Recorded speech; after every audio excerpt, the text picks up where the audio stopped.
जैसा कि आप जानते हैं कि आने वाले पार्लियामेंट इलेक्शन में महागठबंधन की जानिब से यहाँ पर उम्मीदवार नीलम मधु है। तो हम सीपीआई पार्टी से गुजारिश करते हैं अवामुल अनास से कि आज हमारे पास एक हथियार है और वो सबसे बड़ा कीमती हथियार है, वो हथियार है वोट।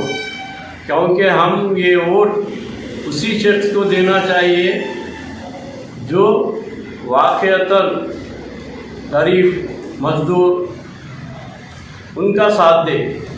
हमारी जो मरकज़ी हुकूमत है उस हुकूमत को सही अंदाज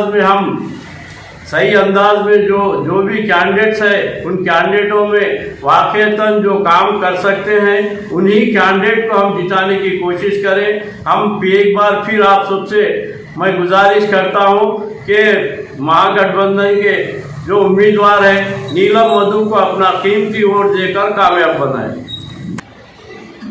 डियर फ्रेंड्स, అలాగే ప్రింట్ మీడియా, ఎలక్ట్రానిక్ మీడియా మిత్రులందరికీ ముందుగా భారత కమ్యూనిస్ట్ పార్టీ నుంచి ముందుగా మీ అందరికీ నమస్కారాలు।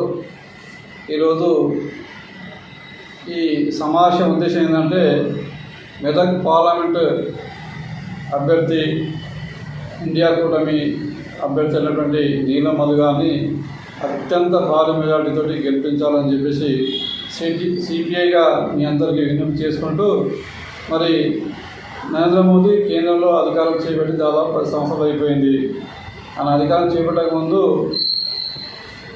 గ్యాస్ రేటు, పెట్రోల్ రేటు ఎక్కువైపోయినాయి. అప్పుడు 460 రూపాయలు ఎక్కువైపోయినాయని చెప్పేసి మేము వస్తే ప్రజలకు ఆమోదమైనటువంటి పరిపాలన అందిస్తాము, సబ్కా వికాస్ సబ్కా సాత్ అని చెప్పిండు. అధికారంలోకి వచ్చినాక అనేక వాగ్దానాలు చేసిండు. బేటీ పడావో బేటీ బచావో అన్నాడు. అయితే నరేంద్ర మోదీ వచ్చిన తర్వాత గుజరాత్ అలాగే హర్యానా రాష్ట్రంలో మహిళల పైన అప్పటి నుంచి ఇప్పటిదాకా ఈ 10 ఏళ్ల కాలంలో 40,000 మంది మహిళల మీద అత్యాచారం జరిగిందని చెప్పేసి ఈరోజు కేంద్ర కమిటీ అంటే ఒక రిపోర్ట్ ఇచ్చింది. అంటే మనం అర్థం చేసుకోవచ్చు ఈ మోదీ పరిపాలన మహిళలకు ఏ విధంగా రక్షణ ఉన్నది దీంతో అర్థం చేసుకోవచ్చు. రెండవది, మేము కూడా వస్తే రైతులను తలెత్తుకునే విధంగా రైతుని అభివృద్ధి చేస్తామని చెప్పి రైతాంగానికి అభివృద్ధి చేస్తామని చెప్పారు. రైతుల్ని అది పక్కన పెట్టేసి రైతులకు హాని కలిగించి 3 నల్ల చట్టాలు తీసుకొచ్చిండు.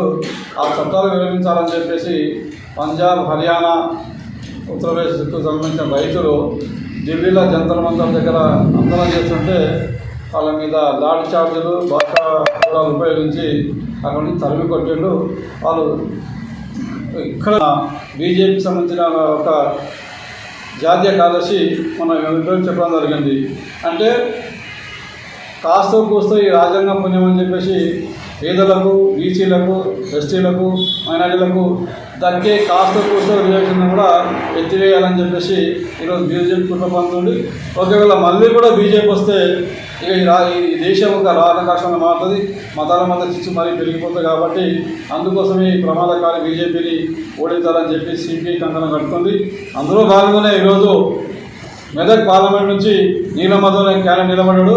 ఆ నీలం మధు క్యాండిడేట్కు సిపిఐ శ్రేణులు, రైతులు, కార్మికులు అందరూ కలిసి పెద్ద ఎత్తున ఆ క్యాండిడేట్ గెలిపించుకోవాలని సిపిఐగా మీ అందరికీ ఒకసారి విజ్ఞప్తి చేసుకుంటూ తెలియజేసుకుంటున్నాం. Thank you. ఏమైనా మిత్రులారా, మేము సిపిఐ పార్టీ నుంచి సదాశివపేట శ్రీ వినోదన్ మాట్లాడుతున్నాను. మరి ఆయన గద్దె దించాలంటే మనం మెదక్ నుంచి నీలం మధు గారిని ఎన్నుకోవడం జరిగింది. కాబట్టి ఖచ్చితంగా నీలం మధు గారిని అందరం కూడా ఓటేసి గెలిపించుకొని మన కాంగ్రెస్ను ఆల్రెడీ కాంగ్రెస్ ఇచ్చిన 6 గ్యారంటీలు కూడా ఒకటి అమలు చేయడం జరుగుతుంది. ఫ్రీ బస్ అని చెప్పేసి అన్నాడు, అది లేడీస్కు. అలాగే గ్యాస్ సిలిండర్ ధర 500 అని చెప్పిండు, అది కూడా అమలు అవుతుంది. అది కూడా తీసుకున్న 15 రోజులకు 20 రోజులకు అకౌంట్లో పడుతున్నాయి అని చెప్పేసి చాలా మంది అంటున్నారు. ఇలాగే ఒకటంటే ఒకటి ఖచ్చితంగా చేస్తారు.